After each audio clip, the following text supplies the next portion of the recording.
오늘 저녁에 우리가 나눌 하나님의 말씀은 야고보서 1장 12절입니다. 시험을 참는 자는 복이 있나니 이는 시련을 견디어낸 자가 주께서 자기를 사랑하는 자들에게 약속하신 생명의 면류관을 얻을 것이기 때문이라.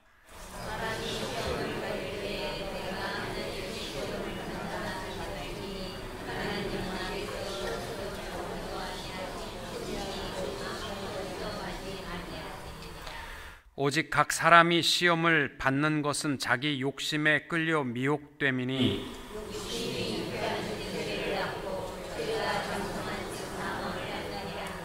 내 사랑하는 형제들아 속지 말라.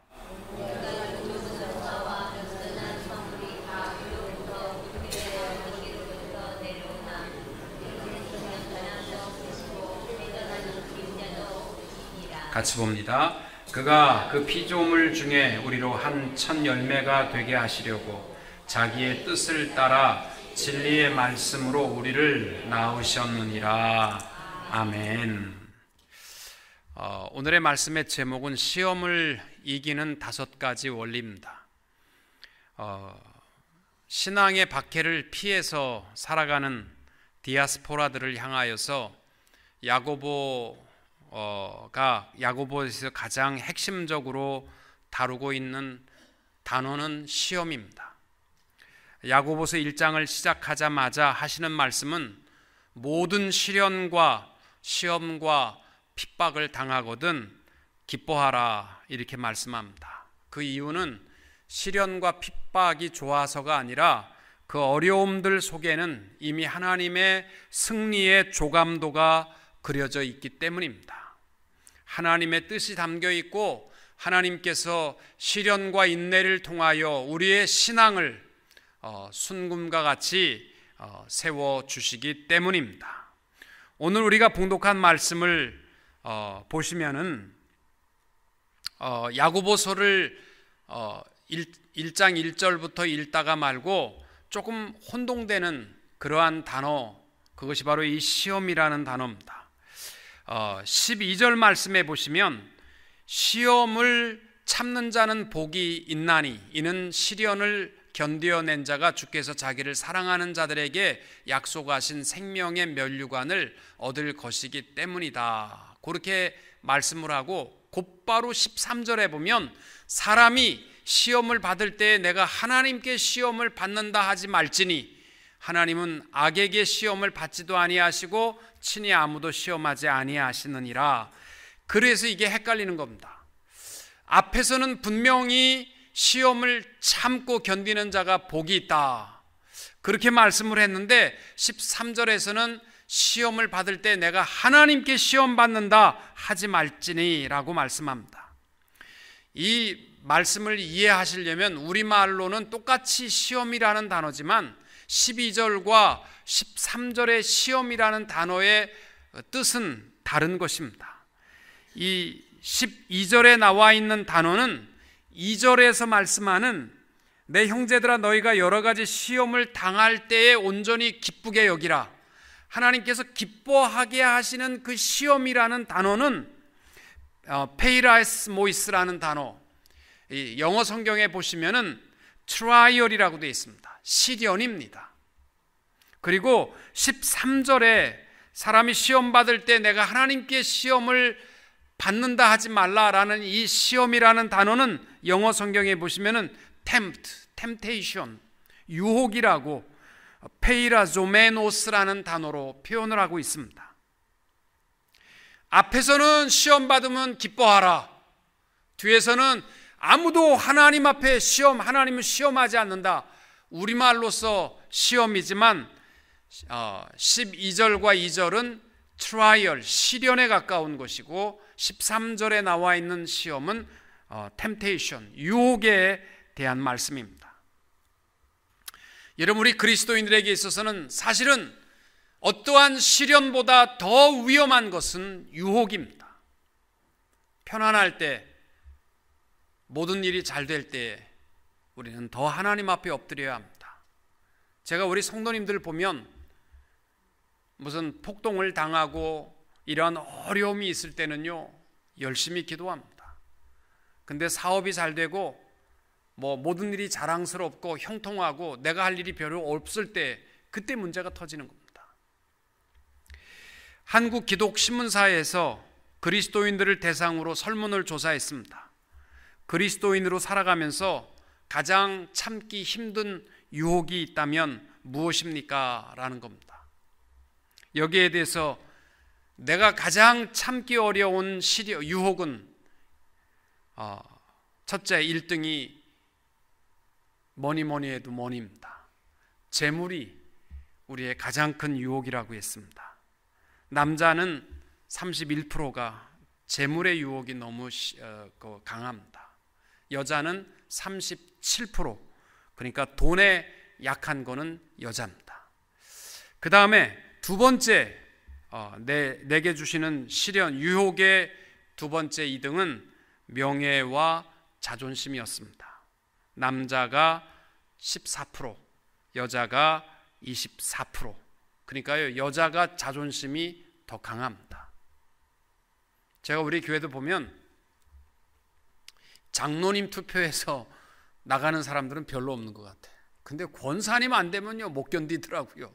여자들은요 참 이 퍼센테이지를 보면 이 자존심 명예가 남자들보다 훨씬 강하십니다. 그 여자들 잘못 건들면 큰일 납니다.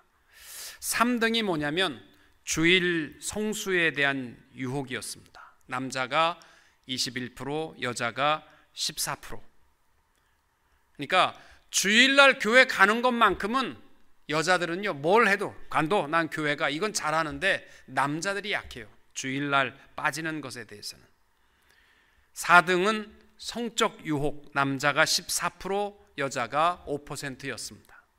그리고 그 유혹으로 인해서 당신의 신앙생활에 어떤 변화가 생겼습니까? 라는 질문에 대해서 유혹에 푹 빠져버렸고 시험에 들고 말았습니다. 이게 남자가 44%, 여자가 28%.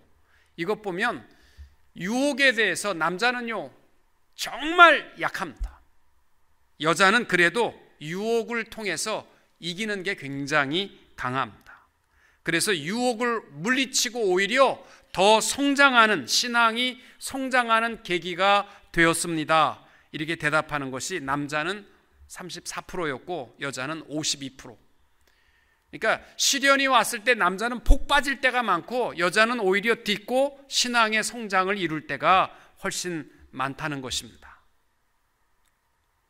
여러분, 유혹에 대해서 특별히 우리들은 전공법을 가져서는 안 돼요. 내가 유혹을 이길 수 있다, 큰 소리 칠 수 있는 사람은요 아무도 없습니다.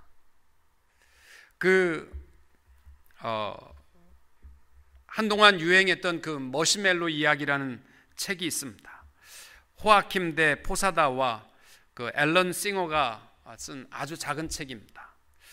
거기에 보면 그 스탠포드 대학 그 월트 미셸 교수가 시험한 그 머시멜로 시험에 대한 이야기입니다. 4살 된 아이들을 대상으로 해서 시험을 했습니다. 빈 방에 한 명씩 넣은 겁니다. 그렇게 하고 책상 위에다가 이 머시멜로는 내 거다. 그런데 내가 이것을 먹으면 2개는 없다. 근데 내가 곧 돌아올 텐데, 금방 올 텐데 그동안 네가 먹지 않고 기다리면 내가 1개 더 준다, 2개 준다. 그렇게 얘기해서 600명을 시험을 했습니다. 아이들이 15분 동안 이 먹고 싶은 머시멜로가 내 건데 안 먹고 기다리는 것은 쉬운 일이 아니었습니다.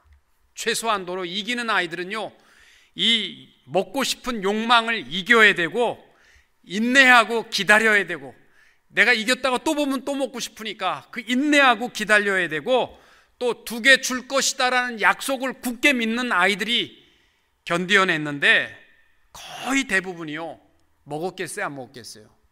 홀라당 먹었어요. 거의 다 홀라당 먹었어요. 근데 안 먹은 아이들이 나중에 성장한 걸 보니까 걔네들이 10년 후에 보니까 학교 성적도 우수하고 인간관계도 훌륭하고 또 모든 이 어려운 스트레스도 잘 효과적으로 이겨 나갔다라는 것입니다. 그래서 그 아이들한테 어떻게 유혹을 이겼느냐, 그 모습을 관찰하니까 뭐냐면 머시멜로 보고 있는 아이들은 다 넘어갔습니다. 홀라당 다 먹었습니다. 근데 머시멜로를 안 보는 아이들, 그러니까 이렇게 하고서 옛날에 자기가 친구랑 좋았던 시절, 또 아니면 뭐 어떠한 장난감을 만지작거리면서 내가 이러한 다른 생각, 머시멜로 생각을 아예 안 하는 아이들이 이겼다는 겁니다. 이 말이 뭐냐면 우리 유혹에 대해서 절대로 나는 유혹이 있어도 이길 수 있어, 이러한 어리석한 사람들이 되지 마시고 우리는 피할 수 있어야 합니다. 유혹에 대해서는 얼마든지 와봐라, 이러한 사람이 되지 마시고 유혹에 대해서는 피하는 일. 그래서 사도 바울이 디모데에게 오직 너 하나님의 사람아, 그리고 뭐예요? 싸우라, 이거 아니에요. 첫째, 피하라. 예수 믿는 사람들은요 잘 피할 수 있어야 돼. 아예 내가 죄 져야 될 위치라면요 아예 피하십시오. 아예 그 자리에 가지 말아야 합니다. 오늘 말씀의 야고보는 이러한 유혹이 있을 때 우리가 이기는 비결에 대해서 말씀합니다. 그 비결이 뭐냐? 첫째가 뭐냐면 유혹은 남에게만 있는 일이 아니라는 겁니다. 실제적으로 우리의 삶에 누구에게나 닥친다는 것입니다. 특별히 2절에 보시면 내 형제들아 너희가 여러 가지 시험을 당하거든 온전히 기쁘게 여기라. 시험을 당하거든, 이 말은 어느 날 네가 닥칠 텐데 이것이 아니고 whenever, 언제든지 너에게 시험이 올 텐데 그때마다 나도 언제든지 유혹이나 시련에 넘어질 수 있다라는 것을 어떠한 그 이론으로 생각하지 말고 실제적으로 늘 훈련하고 또 피할 수 있는 그러한 훈련이 되어야 한다라는 것입니다. 사실 우리 신앙생활을 하는 것이요, 우리 그 교회 안에서 하나님 앞에 성결을 이루는 것과 세상에 나가서 생활하는 것이요 쉽지 않습니다. 오늘 제가 아침 일찍이 드라이브 라이센스를 다시 리뉴하려면 와서 눈 체크업하고 해야 된다고 그래서 리저브는 너무 오래 걸리더라고요. 3주 후인가 이렇게 줘가지고 제가 오늘 일찍 가면 받을 수 있겠지. 그래서 제가 오늘은 새벽 예배 끝나고 DMV에 가서 아침에 가서 기다리라고 딱 갔더니 앞에 100명이 서 있더라고요. 이야, 문도 한 8시에 문 여는데 제가 도착이 7시 한 35분쯤 도착했는데 한 100명이 서 있더라고요. 그래서 저도 한번 이게 빨리 가면 나도 좀 해봐야지 그래서 좀 기다려봤습니다. 제가 한 40분 정도 기다렸는데 이야, 담배를 얼마나 피는지 밖에서 줄 서 있는데요, 이 사람 피고 저 사람 피고 막 사방에서 피니까 견디기 어려운 거. 그런데다가 또 이상한 담배 냄새도 나더라고. 담배가 아닌 것 같아. 그건 대마초인 것 같아. 하여튼 희한한 냄새가 사방에서 나는데요, 이쪽에서 나면 저 뒤에 가서 피했다가 또 오면 또 이쪽에서 또 피면 또 절로 도망갔다가, 제가 그러면서 무슨 생각한지 아세요? 이야, 하나님이 나를 너무 사랑한다. 나는 교회에서 성도님들 신방 가갖고 담배 냄새 때문에 괴로운 적 한 번도 없습니다. 제 방에서 누구랑 대화를 해도요, 술 먹고 술 주정하고 시비 거는 사람 한 명도 없었습니다. 성도님들이 참 어렵겠다. 부딪히는 사람들이 먹고 피우고 또 세상의 욕심으로 가득한 사람들과 일선에서 부딪히고 살아가는 것이 쉬운 일이 아니구나. 어제도 우리 교회 어느 성도님이신데 제가 신방즘 원에서 가서 기도를 해주고 교육자들이 예배를 마쳤더니 목사님 한 가지 더 기도해 주세요. 뭡니까? 죽은 제 남편이 담배를 하루에 2갑씩 폈습니다. 너무너무 힘들었습니다. 근데 요즘 일하는데 자꾸 장기침이 콜록콜록 나와서 병원에 가서 조사했더니 폐가 완전히 하얗게 나왔대. 다행히 폐암은 아니래. 간접 흡연 때문에 이렇게 어려움을 겪습니다. 저는 담배 한번 피워보지 않았는데도 이렇게 어렵습니다.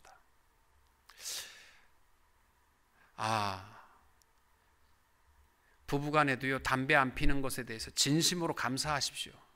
진짜 다른 건 돈 못 벌어도 그 감사하셔야 돼요. 우리가 신앙생활하는 것과 삶의 현장에서 부딪히는 것과는요, 전혀 다른 겁니다. 이러한 모든 시련은 내가 항상 경계하고 내게도 언제든지 닥칠 수 있다라는 그런 마음의 결단을 가지고 살아가야 합니다. 제가 언젠가 얘기했었습니다. 10년 전인 것 같아요. 우리 노예 목사님들과 함께 성지순례를 가기로 해서 성지순례를 가는데, 처음부터 이 여행사가 돈을 다 받고 사기를 친 거였습니다. 그래서 성지순례 여행비를 목사님들한테 다 받고 비행기표 준비한 것은 LA에서 뉴욕까지만 딱 사놓고 아무것도 안 사놨어요. 근데 내가 아무래도 이상해서 우리 가게 되면 여행 바우처라든지 비행기표 바우처라든지 이런 거 줘야지 우리가 가는 거지. 목사님 걱정하지 마세요. 공항에 딱 가서 내리기만 하면요, 기다리고 있습니다. 누군가 안내가 기다리고 있어서 걱정 없이 다 모시고 가니까 염려 놓으시고 비행기 타세요. 그래서 뉴욕에 비행기를 딱 타고 내렸는데요, 나오긴 누가 나? 아무도 없어요. 그래서 그 다음 비행기 요르단 비행기라고 그래서 가서 우리 여권을 다 내놓고 여행 담당자가 안 나온 줄 알고 우리 가겠다 그랬더니요, 예약된 게 하나도 없대. 그래가지고 이건 뭔가 좀 something wrong이다. 그렇게 하고서 이제 LA로 전화하면서 제가요, 대부분 거기서 포기하고 오는데, 오면은 돈 떼는 거예요. 근데 제가요, 목사님들 데리고 다 갔어요. 요르단까지 갔어요. 가가지고 호텔에서 잘라고 그러면 나 불러내가지고 돈 4,000불 5,000불 안 내면 호텔에서 12시에 나가라는 거예요 지금.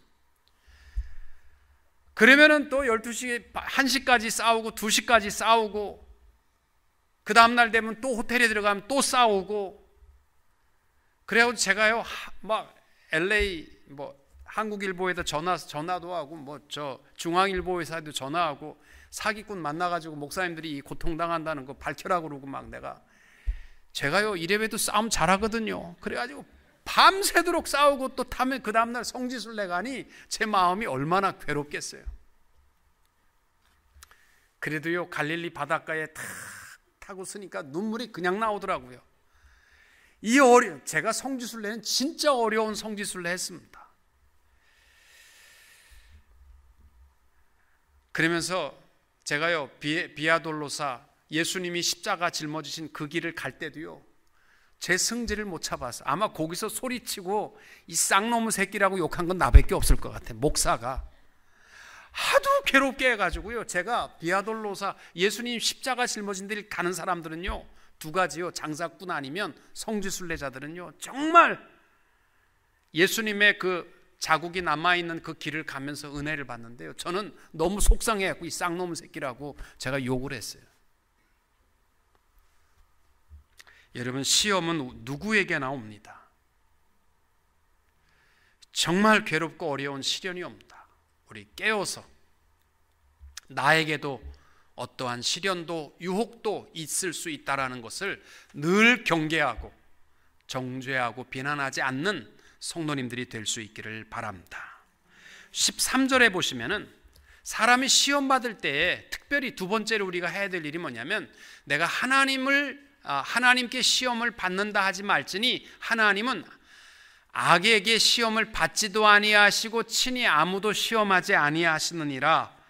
이 말은 뭐냐면요, 어떤 유혹에 대해서도요, 하나님 나를 이렇게 만드셨는데 어떡합니까? 나 이렇게 연약하게 나 돈에 약하게 만드신 거 어떡합니까? 이러면서 하나님을 향해서 원망하거나, 하나님 왜 나에게 이런 사기꾼을 가까이 두셨습니까? 교회 안에서 왜 이 사람을 만났습니까? 이러한 원망하지 말라는 거예요. 유혹에 대해서는요, 제가 감당할 유혹이 시련입니다. 이렇게 스스로 책임을 질 줄 아는 자가 되어야 한다는 것입니다. 오늘날 한국에 일어나고 있는 많은 병폐 중에 가장 심각한 문제가 뭐냐면요, 다 남 탓하는 겁니다. 내가 이렇게 살아가는 건 부모가 나를 이렇게 못나게 낳았다는 것이고, 내가 이렇게 어려움 당하는 것, 직장을 못 얻는 것은 대통령이 대통령 짓을 잘 못했기 때문이고, 또 내 아내와 남편을 잘못 만났기 때문이고, 하필 내가 한국 땅에서 태어나서 이 고통을 당한다. 하여튼 모든 것을 남들 탓하고 살아가는 사람들, 이건 사실은요 남 탓하는 게 아니고 사탄의 시험에 넘어지는 겁니다. 하나님께서는요 책임지라는 거예요. 모든 유혹에 대한 모든 것은요 우리에게 책임이 있습니다. 세상 모든 사람들은요 둘 중에 하나입니다. 책임을 지고 살아가는 사람이 있고 책임을 전가하면서 살아가는 사람이 있습니다. 근데 역사를 보면요 책임을 지고 살아가는 사람들에 의해서 역사는 발전해 왔고요, 책임을 전가하는 사람들은요 역사를 퇴보시켜 왔습니다. 나는 영어 중에서 제일 마음에 안 드는 영어가 뭐냐면 See, I told you. 요 말을 참 싫어합니다. 뭘 잘못했으면 서로가 아파야 되는데, 고봐 요놈아 내가 그렇게 얘기했잖아, 너 그렇게 되면 그렇게 된다고.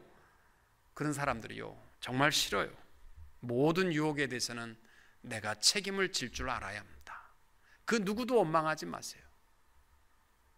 왜 하나님 나를 요 자리에 서게 하셨습니까? 그러지도 마시고, 왜 하필 그때 이렇게 이쁜 여자가 내 앞에 지나가게 하셨습니까? 그러지 마시고 책임지셔야 돼요. 세 번째는 유혹에 대해서 미리미리 준비하라는 겁니다. 우리 한자 수고에도 보면 유비무환이 있습니다. 14절에 보시면은 야고보가 이렇게 말합니다.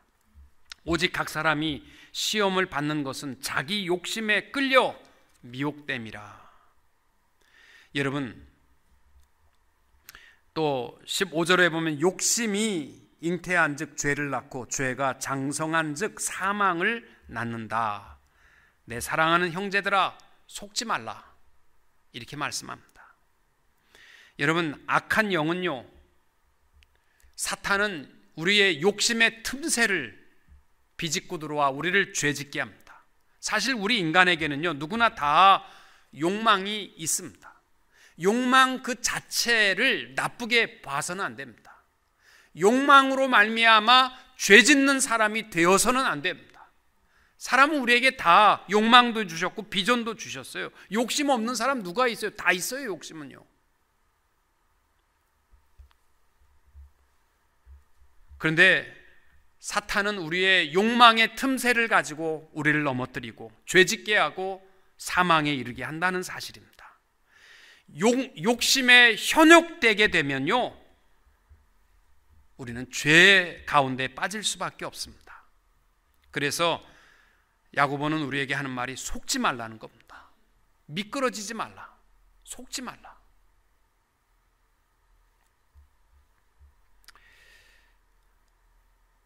우리의 모든 일에 대해서 늘 경계하고 우리의 그 욕망이 죄로 넘어가지 않도록 우리 자신을 하나님 앞으로 향할 수 있어야 합니다. LA에 그런 목사님 봤습니다. 6.25 때 공산당의 총뿌리 앞에서 신앙을 지킨 분입니다. 총을 갖다 대고 너 예수 믿을래? 안 믿을래? 그래가지고요 나 예수 믿습니다. 그분이 청년 때 그렇게 얘기하신 분입니다. 그래가지고 이 반동분자 그래갖고 죽도록 매를 맞고 감옥 안에 갇히고 뭐 죽을 고비를 몇 번을 넘기신 분인데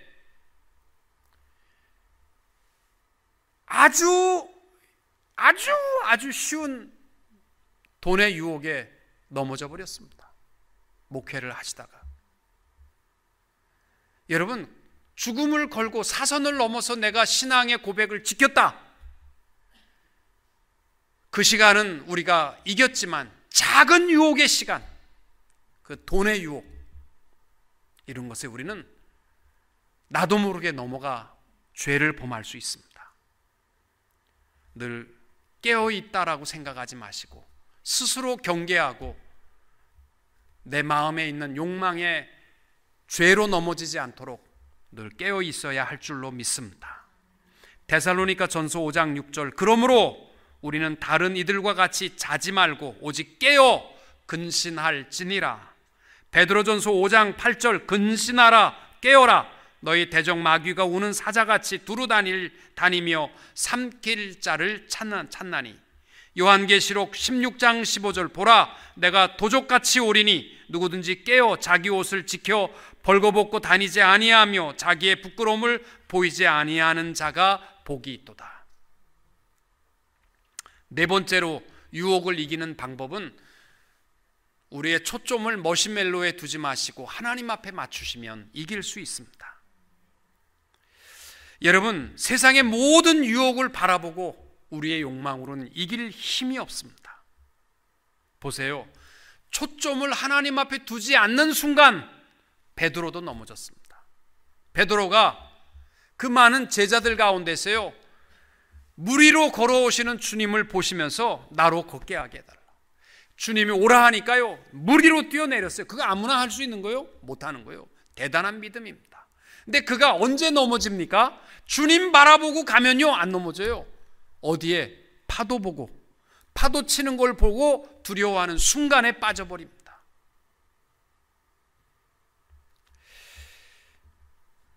솔로몬이 이 땅 위에서는 최고의 지혜자요 또 철학자요 정치가였습니다. 솔로몬 시대의 이스라엘의 최대의 태평성대를 이루었습니다. 그런데 솔로몬이 언제 넘어지냐면요 이 모든 태평성대의 물질과 부귀와 영화를 내가 어떻게 지킬 것인가 초점을 하나님 앞에서 물질에 두는 순간에 솔로몬은 넘어졌습니다. 세상에 아무리 지혜로운 사람도 아무리 믿음이 좋다고 하는 베드로라도 초점이 하나님으로부터 멀어지게 되면요 우리는 빠질 수밖에 없습니다. 그래서 유혹을 이기는 비결은 뭐냐면 날마다 우리의 초점을 하나님 앞에 두십시오.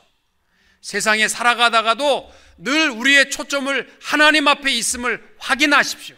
이것만이 세상의 유혹을 이기는 비결입니다.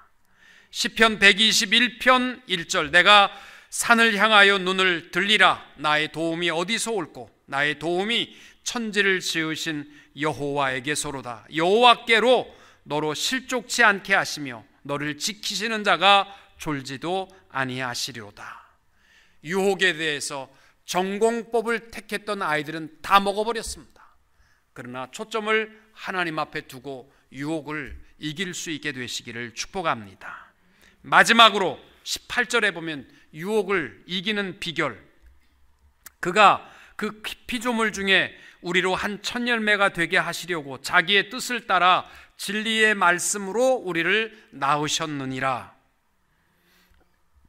여러분, 우리의 힘으로는 유혹을 이길 힘이 없습니다. 그래서 유혹을 이길 수 있는 유일한 방법은 거듭나는 겁니다. 하나님의 말씀으로 거듭나는 것입니다.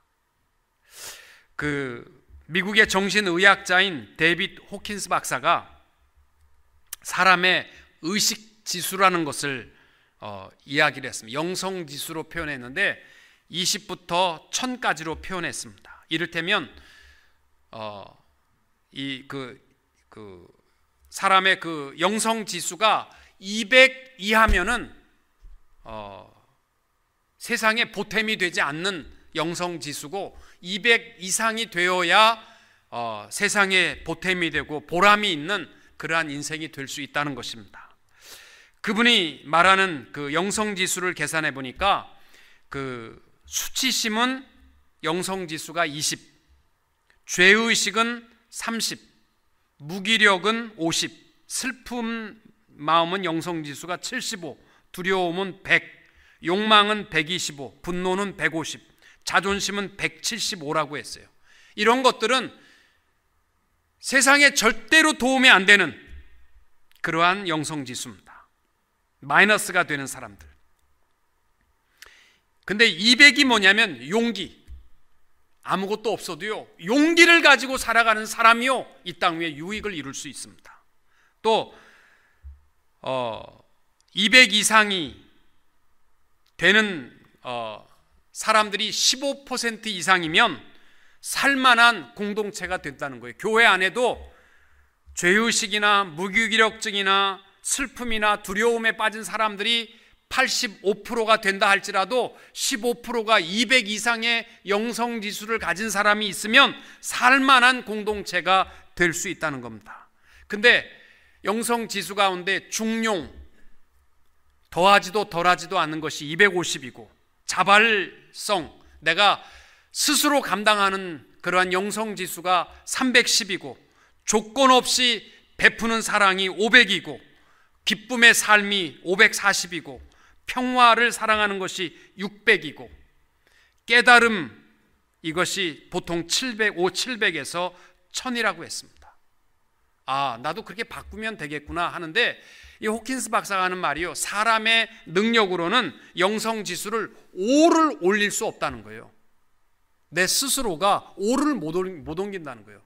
내가 슬픈 마음을, 그래 슬퍼하지 말자, 그래서 슬퍼하지 않는 사람 없고, 두려운 사람이 그래 두려워하지 마자, 이래서 안 두려운 사람이 없다는 거예요.